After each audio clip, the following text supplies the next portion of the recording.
अब देखेंगे humoral immunity क्या होती है। तो humoral immunity is a type of adaptive immunity, ठीक है। सेल मेडिएटेड इम्यूनिटी भी हमारी एडेप्टेड इम्यूनिटी थी, ये भी एडेप्टेड इम्यूनिटी है, ठीक है, mediated by B lymphocytes. Cell mediated T lymphocyte से मेडिएटेड थी, ये बी लिम्फोसाइट से मेडिएटेड है, ठीक है, through the production of antibodies, ठीक है। इसमें एंटीबॉडीज डायरेक्टली इन्वॉल्व होती हैं, उस पे सेल इन्वॉल्व होते थे, सेल डायरेक्टली इन्वॉल्व होते थे। इसमें क्या होता है कि एंटीबॉडीज प्रोड्यूस होती हैं जो कि माइक्रोब्स हैं उसको डिस्ट्रॉय करेगी, एंटीजेंस को न्यूट्रल करेगी थ्रू, और ये एंटीबॉडीज कहाँ प्रेजेंट होते हैं, बॉडी फ्लूइड्स में, ठीक है। बॉडी फ्लूइड्स के थ्रू ये एक जगह से दूसरी जगह ट्रेवल करते हैं और जहां पर उसको जिस एंटीजन पे अटैक करना होता है वहां टारगेटेड एंटीजन पे अटैक करता है। तो बॉडी फ्लूइड्स को हम ह्यूमरस भी कहते हैं, ठीक है। तो इसीलिए इसको ह्यूमरल इम्यूनिटी बोलते हैं, ठीक है, क्योंकि ये ह्यूमरस पे रहता है, बॉडी फ्लूइड पे रहता है, तो इसलिए इसको ह्यूमरल इम्यूनिटी बोलते हैं, ठीक है। अब इसका नेक्स्ट देखेंगे, ह्यूमरल इम्यूनिटी के फीचर्स देखेंगे। ह्यूमरल इम्यूनिटी का फीचर्स क्या क्या होता है, ठीक है।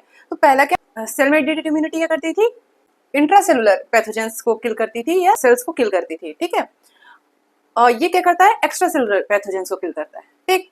देन बीटा सेल्स होते हैं, डिफरेंशिएट इनटू प्लाज्मा, ठीक, प्लाज्मा सेल्स में डिफरेंशिएट होते हैं, दैट प्रोड्यूस एंटीबॉडीज, जो कि एंटीबॉडीज प्रोड्यूस करती है according to pathogens and toxins या फिर एंटीजन, ठीक है।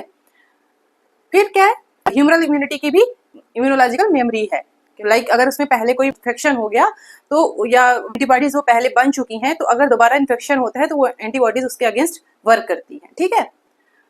फोर्थ क्या है, ऐसा नहीं है कि एक ही एंटीबॉडीज सारे एंटीजन को किल करेगी, हर एंटीजन का एक स्पेसिफिक एंटीबॉडीज होता है जो कि उसको न्यूट्रल करता है और देन उसको किल करता है, ठीक।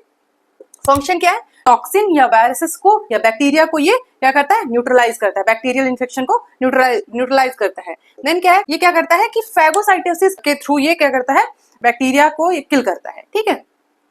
देन थर्ड कॉम्प्लीमेंट सिस्टम हमने इसके पहले पढ़ा था, तो ये क्या करता है, कॉम्प्लीमेंट सिस्टम को एक्टिवेट करता है, एक्टिवेट करने में ये बहुत हेल्पफुल है। और क्या करता है, दोबारा इन्फेक्शन ना हो उससे क्या करता है, प्रिवेंट करता है, मतलब री इन्फेक्शन से प्रिवेंट करता है, ठीक।